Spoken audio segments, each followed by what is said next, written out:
So I was saying there are some people that their sickness has become their identity. I know a few people like that. And Only a few. Yeah, just a few.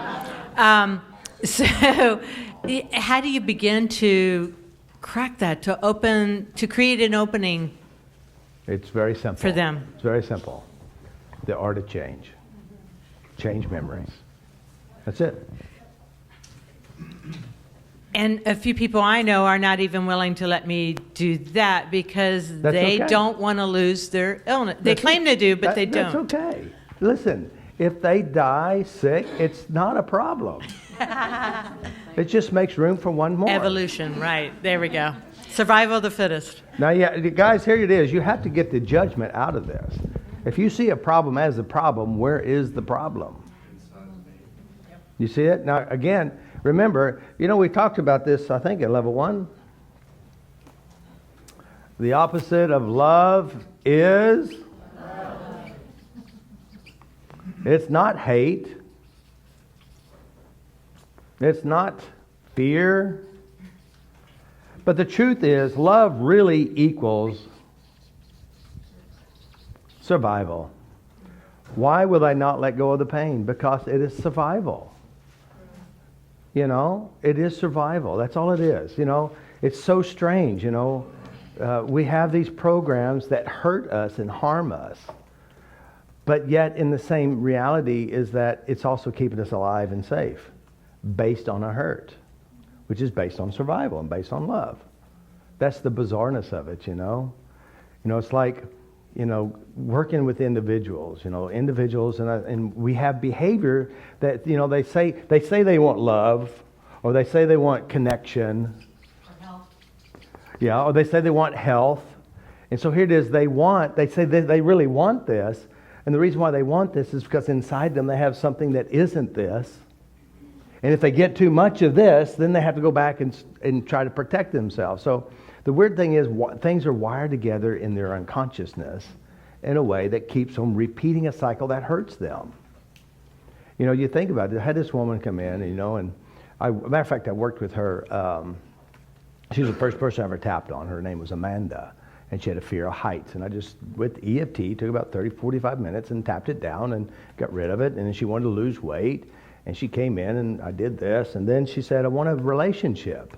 I want a good relationship, And so I said, well, what do you want? You want a good relationship. What do you want? She says, well, I want somebody to love me, because it seems like anybody starts to love me, they end up leaving me. I said, okay, but what would you like? She said, well, I would like to have a relationship that is meaningful and goes, but, as soon as we get close to this, what's going to happen is that they will find someone else. They get bored with me, and then they'll go find someone else. I said, okay, but what do you want, really? What do you want? The weird thing is, the reason why they choose illness is not because they choose illness, it's because, again, if you understand the mechanics of the mind, if you loved someone and you felt love and it was just a one-sided love feeling and you were feeling it, you were given the gift of love and it started with inside you and then they left you, then all of a sudden you link love with pain. So then you say, I don't want love, but I don't want to have pain. And then you focus on pain, and all you get is pain. And if anybody gets close to you and they start loving you, then what's going to happen? You're going to take off running again because you're afraid of love, because love equals pain. But then you're always wanting love. And I said, listen, hold on just a second. What happens if you do have love? What if you got love slapping you in the face and you can't get rid of it? It's like an itch you can't get rid of. It's like it's their skin, you can't get rid of it. What's going to happen? She goes, life will be boring. I go, what? I said, if you got love and you have all the love you want, what would because here it is, they're looking for love and now they're hunting for love. And they get close to love and they get love and all of a sudden they're bored because they're in love with the hunt, not the catch. So I want to be loved and all I am is rejected. And if you get somebody who loves you, guess what happens? You reject them because you're not supposed to have it. You're supposed to only hunt it. And there's a weirdness to it all. So then again, there's always the missing piece. There's something missing. And I said, if you had love, what's really fun about love is that you can have sex anywhere and everywhere and try not to get caught.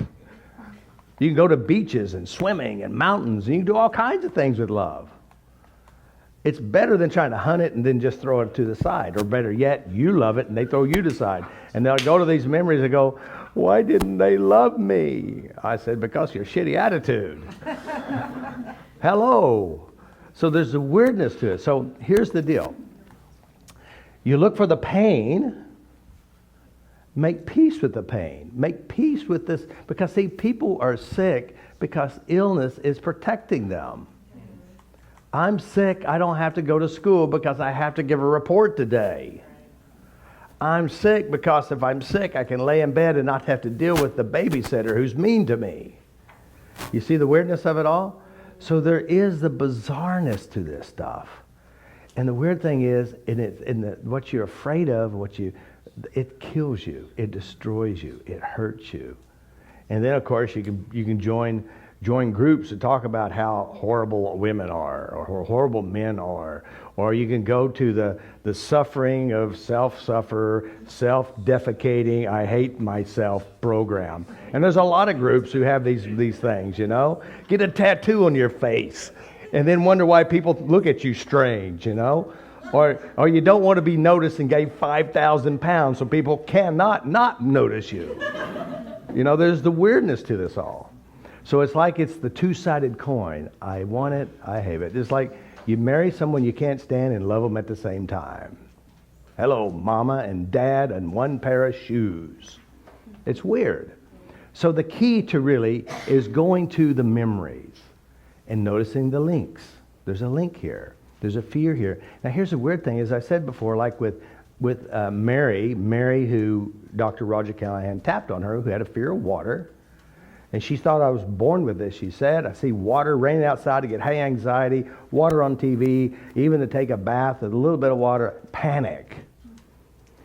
And so Callahan was a clinical psychologist in California, and he would work with her. And so he said, hey, Mary, won't you come to my home? I have a swimming pool. Now think about it. Here it is. You're going somewhere where all your pain is, all your fear is, the snakes, all your ex-husbands and ex-wives, and the person who beat you and abused you waiting here at this home. And you're driving there. I bet she was very calm. Setting away from the pool. You know, he would drag her to the pool and have her look at this and look at it, and then she's just traumatized because of this pain. So away from the pool, talking about the water. She said, every time I think about water, I get a sick feeling in my stomach. Now, by the way, the brain will use your body to make you pay attention and saying, hey, there's something you're not addressing. And just, he said, tapping underneath the eyes was the stomach meridian. And all of a sudden she goes, that feeling in my stomach's gone. And so is the fear of water. All right? So she gets up, takes off running towards the pool. Now, here this psychologist who has no emotional intelligence says, oh shit, she's going to drown. He starts screaming, stop, stop. And she turns, she goes, I'm not stupid. I know I can't swim. Now, here's the insanity to our own fears. You hold on to the fear because you don't want it. By holding on to it, guess what you get? Over and over and over again. Making peace with the fear sets you free. You're free to choose now. It's free to choose. And that's where the insanity to our own insanities is that I hate it, therefore I attract it. I don't want the pain, I hate the pain. When I worked with a lady who said, I'm sick and tired of being sick and tired, she was lying. And we started working on her, and I said, well, how do you know? Well, I'm constipated. Does that mean you're just full of shit? And she was, metaphorically. And I started working on it, like I discovered that as we started tapping on the resources, the real cause showed up. Because somehow in her mind, she had a mother that she loved, and mom had no time for her. She was a nurse. She was always working. And then she discovered if she was sick, mama was home, and there was love. And then guess who she gets to see often in her daily, monthly routine? She gets to see mama. Even though she's dead, she sees mama every time she goes to the hospital. Isn't that bizarre? Now, consciously, this is not really a very good conscious program. All right? And then we start tapping. She goes, well, if I get rid of this, who's going to love me? Well, if I get rid of this, I'll have to get a job and be responsible. Yeah. So again, if the art of change, you notice at the end of it, there are the proofs. You know, being miserable is a miserable place. And there's weirdness to this because, see, you see mom and dad and their love style is finding things wrong with each other. Or better yet, they're griping and bitching about everything. And you see this, and you're a little girl, little boy, and you watch mom and dad do this. And you say, okay, I love these people. This is how you're supposed to do me. And even if they're not in a relationship, they do it to themselves. You see how we do it? We do it to ourselves.